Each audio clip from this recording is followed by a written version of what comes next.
सुनील जी, मैं आपके पास आता हूँ। राहुल गांधी, एक बात तो है कि जितनी बातें कर रहे हैं देश को लेकर के, ठीक है कि उनकी पार्टी की अपनी समस्या है या पार्टी के भीतर अलग चीज है। प्लस सबसे बड़ी मैं मानता हूँ बात की, जो बीजेपी है या आरएसएस है या गटर मीडिया है या जो ढेर सारे लोग जो है इस देश में जो हिंदू राष्ट्र बनाना चाहते हैं, जो सवर्णवाद को पाल कर रखना चाहते हैं, जो लोकतंत्र के खिलाफ हैं, जो संविधान के मूल पर, मैं पर्सनली मानता हूं कि आरएसएस को मुसलमानों से कोई परहेज नहीं। आरएसएस को सिर्फ एक चीज से परहेज है, एक व्यक्ति से परहेज है, वो है गांधी। वो परहेज है संविधान, वो है बाबा साहब। बाबा साहब को गाली नहीं दे सकते क्योंकि दलितों को साथ लेकर के चलना है। दलितों को और अगर सवर्णों को साथ लेंगे तो उनकी लड़ाई आसान हो जाएगी, उनको ऐसा लगता है।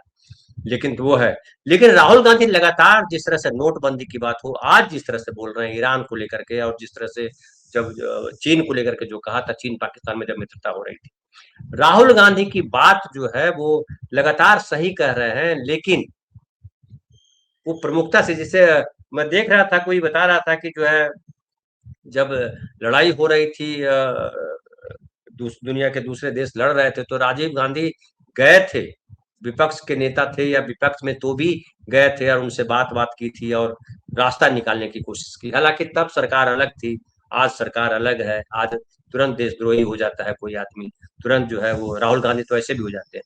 क्या कहेंगे, ये जो पूरा का पूरा जो भारत का चुनाव है, जिसको हमने कहा कि देश को हरा करके मोदी बंगाल जीतना चाहते हैं, देश की चिंता कहीं दिखाई नहीं पड़ती। वो साफ साफ दिखाई पड़ता है कि आप अपने एजेंडे के साथ चल रहे हैं। आप क्या बोल रहे हो, आप भी ट्रंप की तरफ बोलने लगे हो। एक तरफ बोलते हो कोरोना जैसे हालात होने वाले हैं, एक तरफ बोलते हो कि कोई ऊर्जा संकट है ही नहीं, ये कोई फैला रहा है। तो राहुल गांधी ऐसे में किस तरह से नेता के तौर पर दिखाई, चूंकि विकल्प के तौर पे अगर देखिए तो कौन दिखाई पड़ता है, फिर कैसे कैसे लड़ा जाए। हमारे साथी ने और कहा था कि सब रीजनल पार्टियां जो है कांग्रेस को मजबूत नहीं होने देना चाहती है, लेकिन वो रीजनल पार्टियां बीजेपी के सामने खड़े भी नहीं हो सकती है। तो अब ऐसे में राहुल गांधी जो लड़ रहे हैं केरल में, या जो लड़ रहे हैं आसाम जाकर के, या लड़ते हैं बिहार जाकर के, और खास करके नेशनल मुद्दों को सामने रखते हैं, क्या राहुल गांधी की आवाज लोग कम सुन रहे हैं?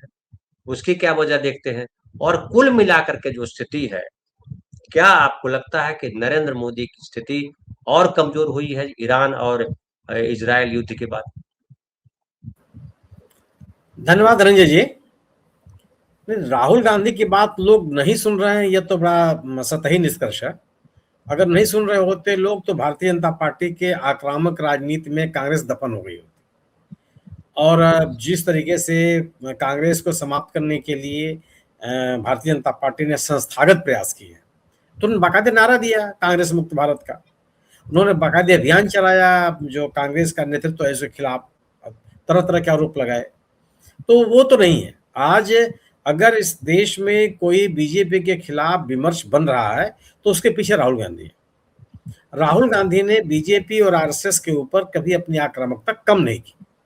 भले उनको कई बार समझाया गया कि महाराष्ट्र में जाकर के आप सावरकर के बारे में मत बोलिए, चुनाव वोट नहीं मिलता है, नहीं होता हो, लेकिन उन्होंने अपनी बातों को कहना बंद नहीं किया, हर मोर्चे पर अपनी बात कहते रहे। एक बात संजीव जी ने कही केरल के बारे में कि कांग्रेस को वहां चुनाव नहीं लड़ना चाहिए, और कांग्रेस को उन इलाकों में, कांग्रेस को बीजेपी के इलाकों में चुनाव लड़ना चाहिए जिससे एक बड़ा संदेश जाए।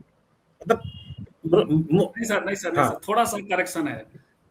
सीपीएम सीपीआई का प्रस्ताव था कि वायनाड से राहुल गांधी नहीं लड़े, उनका लोकल लीडर लड़े, कांग्रेस लड़े, और राहुल यदि बीजेपी के खिलाफ लड़ेंगे तो बड़ा ये था सर मेरा। मैं एक वो ठीक है सवाल, वो इसका वही देखिए कि मैंने राहुल गांधी की उपस्थिति केरल में न हो।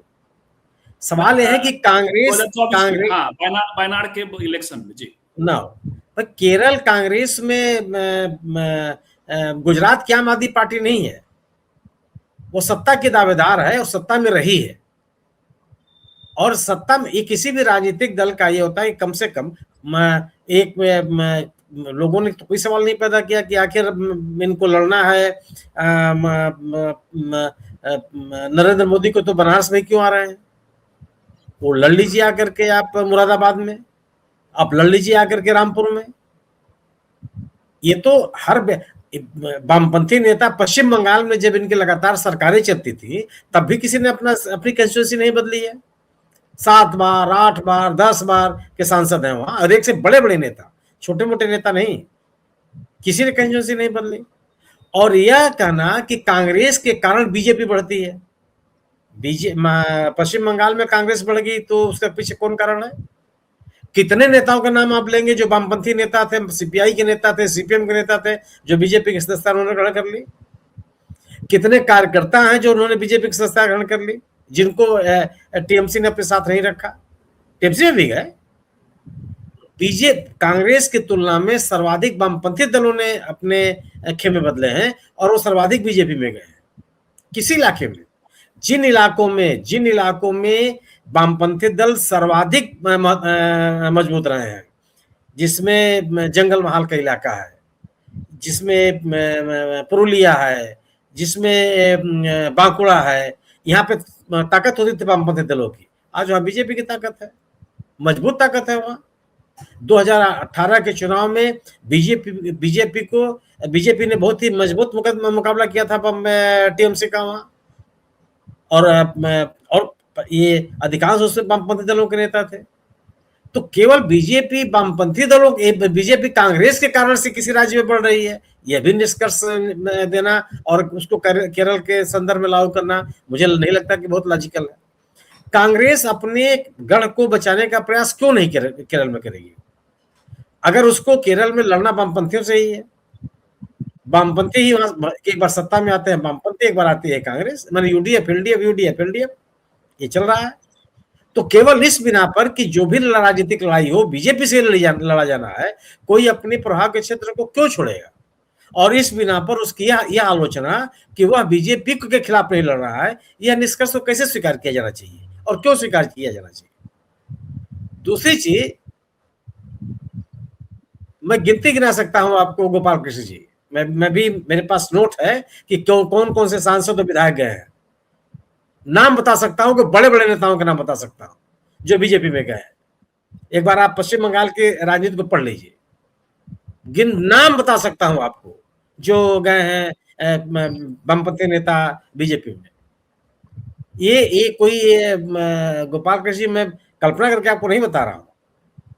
और आप उन नेताओं का नाम याद कीजिए जो वामपंथी सरकार के रहने पर पश्चिम बंगाल में पहचाने जाते थे, ये इनका नाम था विभिन्न जिलों। अब सभी जिलों का नाम शुरू कीजिए, कोलकाता से लेकर के और चले जाइए पुरुलिया तक, और गिनती शुरू कीजिए कि कौन विधायक था, कौन सांसद था। आपको पता चला कौन टीएमसी में गया और कौन बीजेपी में गया, सबके नाम मिल जाएंगे आपको। ठीक है, ठीक है, ठीक है। यह निष्कर्ष निकालना मुझे लगता है कि कांग्रेस के साथ अन्याय है, और वजह मैं मानता हूं कि ये कांग्रेस है जो निश्चित रूप से बीजेपी के साथ लड़ना आसान काम थोड़े है। बीजेपी जिस तरीके से अपने विरोधियों पर हमला करती है, लेकिन देश भर में जो माहौल है, अगर बीजेपी के खिलाफ कहीं भी कोई बात चल रही है, अगर कोई बोल रहा है तो कांग्रेस बोल रही है, और कांग्रेस से भी राहुल गांधी बोल रहे हैं। अन्यथा आप क्षेत्रीय दलों की स्थिति देख लीजिए, जिन दलों के ऊपर आपको बहुत नाज है, वो आए दिन कैसे कैसे उनके बयान बदलते हैं।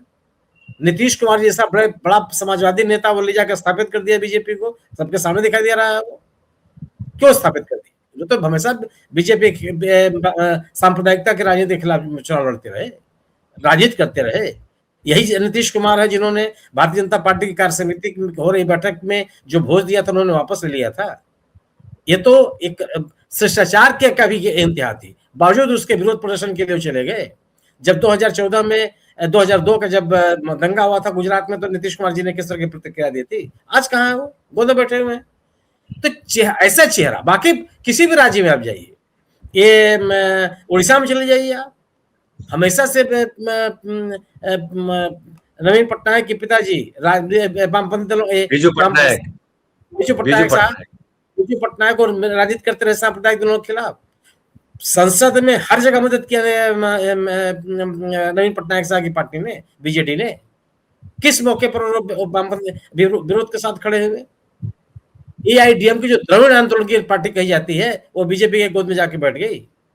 आज उसके साथ मिलकर चुनाव लड़ रही है वो। डीएमके एआईडीएम को दो बड़ी पार्टियां होती थी तमिलनाडु, एक पार्टी जाकर के बीजेपी के साथ बैठ गई। लेकिन कम से कम कांग्रेस ने और राहुल गांधी की अगर आप बात कीजिए तो बीजेपी के खिलाफ अपने हमलों को कम कभी नहीं किया, और अपनी बातों से कभी पलटे नहीं। लगातार कह रहे हैं। आप कितना लोग सुन रहे हैं, नहीं सुन रहे हैं, ये बात बहस हो सकती है, लेकिन कम लोग सुन रहे हैं, उसका चुनावी लाभ उनको नहीं मिल रहा है, इसलिए बोलना बंद कर दिए, ये तो नहीं है। हम वही बात कहेंगे जो हमको चुनावी लाभ दिला सके। ये तो कम से कम आपकी राजनीतिक लड़ाई नहीं हो सकती, और चुनावी लाभ के लिए आप किसी के साथ समझौता कर लेंगे तो कम से कम जो आपके मुद्दे हैं उनके साथ आप नहीं खड़े हो रहे हैं।